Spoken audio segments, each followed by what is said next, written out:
one of the questions, and I see in your comments that you guys are asking, is like, who is funding all of these protests?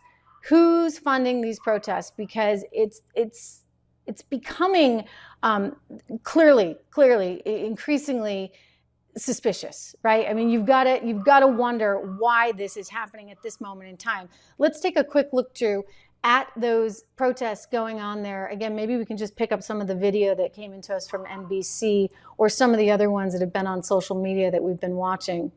As you get to some of the violence, and you see there, as you look at this, some of this is New York University, so this is not all from Columbia, but it makes the point, right? What Trump was saying earlier, like, why is this happening? Why are people not really policing this in a better way? You have all of this. That's Columbia right there. That's the library at Columbia University. And I can tell you, normally when you walk across that campus, it's pretty empty. That's also Columbia up on Morningside Drive. It's pretty empty. Like it's actually sort of like this weird oasis in the middle of New York City. If you haven't been to the campus before, it's just tremendous to see. And I studied there, so I can tell you this. I mean, it's just really like truly an oasis with green grass, and you walk through and it's not crowded. To see like those kind of scenes, it's pretty disturbing. And it tells you that this has just gotten out of control. Now, one of the things that the president of the university, she was born over in the Middle East, I believe in Egypt, and she came to this country when she was 5. She was a trained economist. So, you'd think an economist would have a head on their shoulders and be able to manage this a little bit better. She has not been able to. She really has, I think, been such a disaster that you're now looking at something that is just out of control. What, are they going to shut the school down for the rest of the school year? You can't go to your classes. You're paying $70 grand a year and you can't go to class in person? That's what it has come to. That is what it has come to, ladies and gentlemen. And I think it's a huge problem. I do wonder, as we look at the misinformation out there, what role the media has played. I credit NBC with showing those images that you just saw.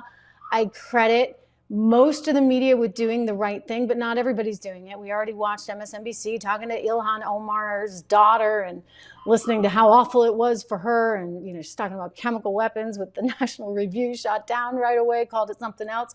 I mean, there is a definite effort to push a narrative that is so divided from what reality is. NBC is trying, I think, to be better than that, but just go to MSNBC and you see something else.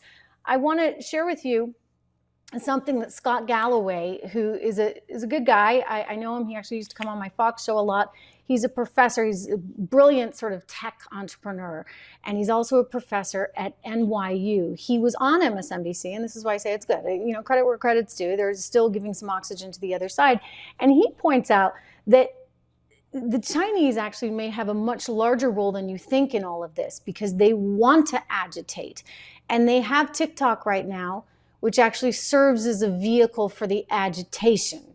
And we know that, and it's one of the reasons why TikTok is becoming such a problem.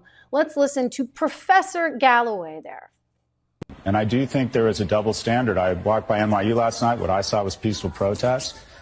But I can tell you, if I went into the NYU square with a white hood on and said, lynch the blacks or burn the gays, my ID would be shut off by that night. And I would never work in academia again. There would be no need for the words context or nuance. I wouldn't be protected by terms like First Amendment or free speech. I would be out of the world of academia. It seems like we have a double standard when it comes to hate speech, as long as it's against Jews. And we're not just talking about the exercising of free speech and protest, which we agree people have, and there are spaces on campus for that. It's what they're saying. It's the harassment of Jewish students. So what is that? Why is there that double standard? Because, of course, you're right. You don't even have to say it out loud. If these things were being said about black people or gay people or Latinos or Asian or anybody else, forget it. Shut down the school. Everybody's expelled. Why is there still that double standard? I think it's complicated. I think, one, young people have a healthy gag reflex on what people our age think. And I think that's healthy. Two, I don't think Israel has draped itself in glory over the last 20 or 30 years. They've shifted from being kind of the David to the Goliath.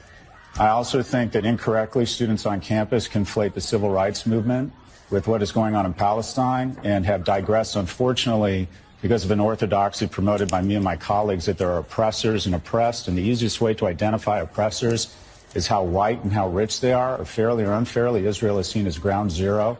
for whiteness and how wealthy they are. And then what might sound paranoid doesn't mean I'm wrong. I think we are being manipulated, specifically youth, who their frame for the world is TikTok.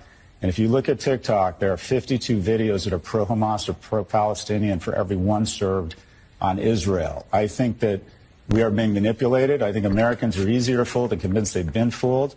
But if I were the CCP, I'd be doing exactly the same thing. I think social... I've been listening to Scott Galloway talk about sort of the reason for all of this happening right now. Maybe related to China. What do you think about that, buddy? he's so happy to see me. I've been gone for too long. Anyway, China, you know, they're the ones that control TikTok. Let's be very, very clear. And they have a narrative and they have a reason for doing what they're doing, which is to cause us to be so divided internally that it makes it very hard. It makes us weaker as a nation to be able to sort of compete on that international global stage. So don't kid yourself, like trying to think that this is all, I mean, look, the students themselves, they're gullible. The educators, they're part of the woke academia nonsense, which makes these kids more gullible and more sort of susceptible, if you would, to some of the misinformation coming from the likes of TikTok. So I think it's an important thing to consider. You also got to remember, like, even NBC now having to admit what's going on, and this is concerning to me, because we don't know who's in this country, all right? Let's be very, very clear. We don't know. And when you see these statistics, I'm not even going to say them. I'm going to let NBC say it. This, ladies and gentlemen, should concern everyone. These are just the people we know about. Let's take it away, Drew. 3 years ago, 689 Chinese migrants crossed the southern border. Last year, that number soared to over 37,000. Part of an explosion of migrants coming here from all over the globe.